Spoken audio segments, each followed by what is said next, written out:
Ayan na siya. Nagpe-prepare na siya. He's ready to go to sleep. Ayan na po siya.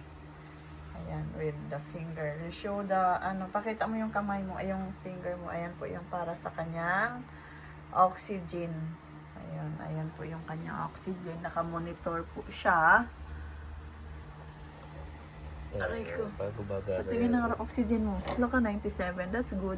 Ano ka babagbayan? Yeah, very good na siya. 100%. O, di ba, 98? Ano yung kami 98? So, ibig sabihin, okay yung oxygen Ano mo. yung 61? Ano yan? Ang 61, ayan yung ano mo, yung tawag nito, yan yung pulse rate mo, yung Yung heart 98. rate. Yan, 60. Ang 97, it's Ano yung oxygen. masama? Pagka ang masama na wala kang mababa ang oxygen mo, na kailangan mo ng oxygen, Saan? kunyari, 97? pag 90 siya, or 95 usually ang normal, pero 94 medyo okay pa siya, 95 talaga ang normal. So, 98, 97 ka, it means okay. Para pag mga 50 lang. Ganun. Ay, hindi pwedeng 50, kailangan mo na ng oxygen. Basta 90 below, you need oxygen. Alam mo yung oxygen yung nilalagay sa ilong para makakahinga ka. Ayun, ayan po yung CPAP niya. Ayan, nakaganon siya the whole night. Tapos, ayan din yung kanyang kamay sa kamay niya. O, ayan, the whole night po yan. Ayan. Para malaman ko ano yung oxygen ko. Yan yung pulse rate mo or heart rate yung 64. Tapos, oxygen 97. So, you're very good. Okay? And then, we're ready to sleep. So, the whole night po siyang nakaganon. Bulag yata sila. Ha? Tapos, ibibidyo kita pagka nag-ano ka, hindi na yan siya naghihilik. Hindi ka na naghihilik eh. Yeah. Pero minsan bumubula lang yung bibig mo. Gumaganon ang may bula. Yeah. Ha? Yeah. Ba't ka ano? Yan.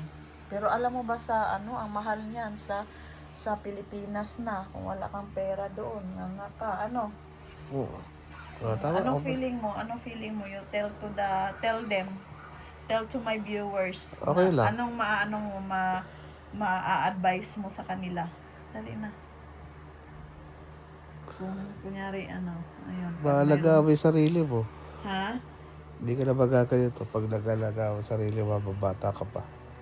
Bakit? Ikaw ba hindi mo inaalagaan yung sarili mo? Wala disiplina sa pagkain.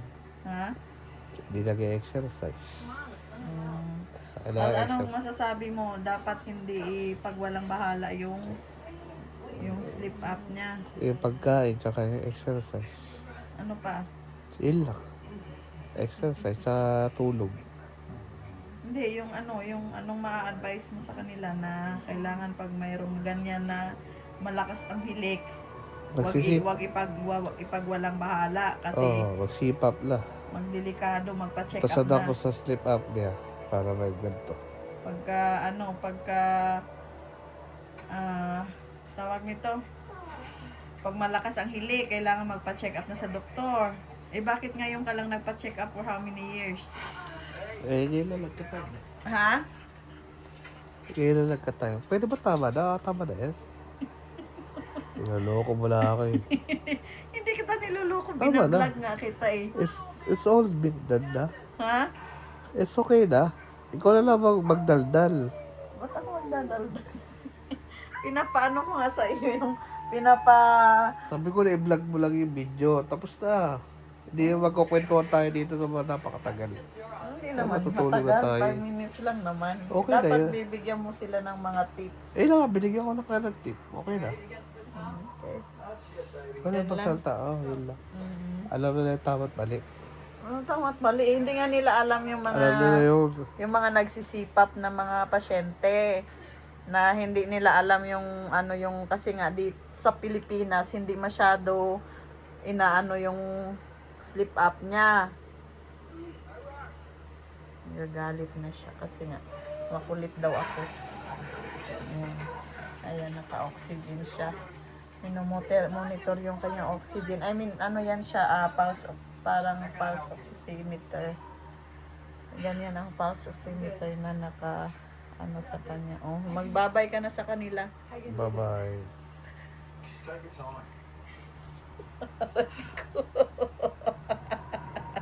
Nagagalit.